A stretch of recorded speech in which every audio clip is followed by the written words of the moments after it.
On March 23, 2021, the container ship Ever Given was on its journey between the port of Tanjung Pelepas in Malaysia and Rotterdam in the Netherlands when it was sailing through the Suez Canal in Egypt.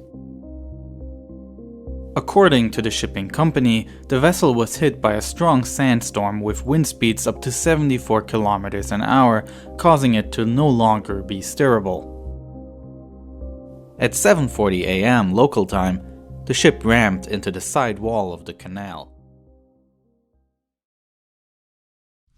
What caused the 200,000-ton Ever Given cargo ship to dock itself into the side wall of the Suez Canal?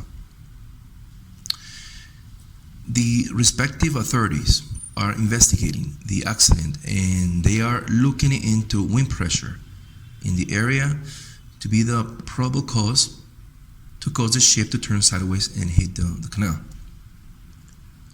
Also, the Department of Climate indicated that on March 21st of 2021, wind speed in that area where the ship hit the side of the canal remained below 74 kilometers per hour, or somewhat 40 knots eastbound, all day long.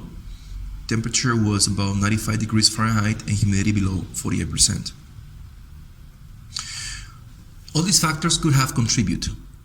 However, the possibility for human error that could have influenced the forces under indirect control could be not the probable, but the main cause.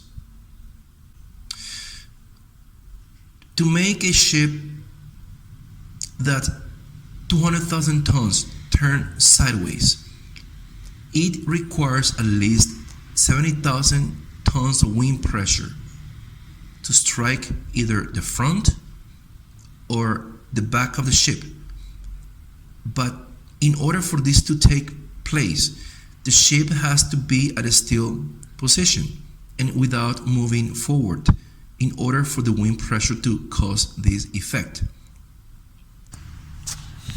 To understand the physics involved without equations, this is what happens as the wind strikes the side of the ship, where the part of the ship that is facing the wind is the part that becomes pressurized, and where the other side is the part that faces the effect of suction.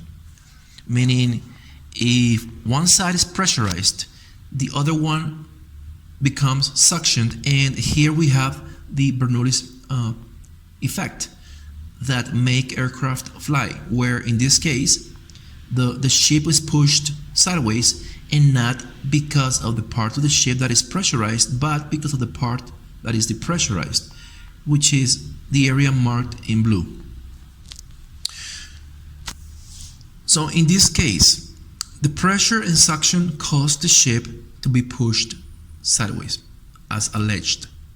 But on March 21st, the day the ship was pushed sideways, this effect did not take place due to the fact that the wind was blowing on just one direction.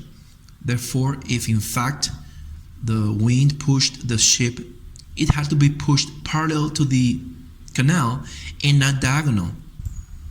And also, what could have happened is that the ship had an area of greater pressure and therefore caused it to be pushed sideways and diagonally. It could have happened. The only problem I see is that the back of the ship, the back part of the ship, was further pushed outward to form an almost 45-degree angle. That tells me that not only was the ship moving forward when it hit land, but the engines were still running. To understand the hydrodynamics involved herein, I also had to understand the parts of the ship that's in direct contact with the water at all times, and what purpose each part plays to keep the directional stability and orientation of the ship. Changing the forward speed of the ship can change the hydrodynamic moment of inertia. Therefore, increased forward velocity leads to decreased pressure underneath. Water is a liquid that's incompressible. When water has to pass through a small space, its hydrodynamics will increase. Increased velocity will decrease pressure, where one of the forces under indirect control is squat. In squat, when water has to pass between the hull and the seabed, the velocity will increase, and this increase will result in decreased pressure, which will make the ship sink deeper into the water. Other forces under indirect control is the ship's inertia and bank effects that can be avoided to minimize the instability of the ship, and this comes with experience. The part of the ship involved in turning and changing the direction and orientation of the ship is the rudder and the propeller, but this effect can only take place when the ship has forward velocity.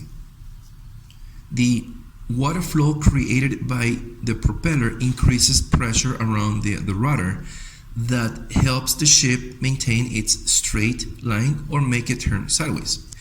If there is no water flow around the rudder, there is no water pressure, and therefore there is no turning effect. Like, for instance, when a boat is sailing forward and perpendicular to the horizon, the rudder is at a 90-degree angle or straight, relatively parallel to the position of the ship.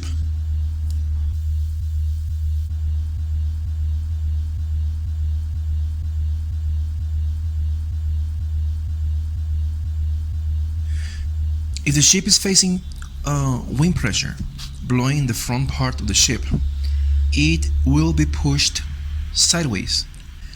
The rudder's position has to be adjusted, also increasing the speed, the turning speed of the propeller, to maintain the amount of rudder pressure that will keep the vessel perpendicular to the horizon. In shallow waters, the conditions change dramatically, and especially if the ship is sailing inside a canal where there is the effect of inertia and bank effect causing the ship to go sideways, keeping in mind that slow ship velocity effects cause the same as high wind effect. Therefore, ship speed and wind speed go together. Without entering physics that cover wind to ship ratio, there are different objectives that apply to the Simmons sailing techniques that are used when atmospheric conditions are not in favor, in order to keep the ship in a straight line, and to the overall understanding of wind impact and limit of steerability, as how to estimate the rudder angle without causing drag, which is also applicable to aircraft speeds during V1, VR, and V2, in order to increase lift without causing drag.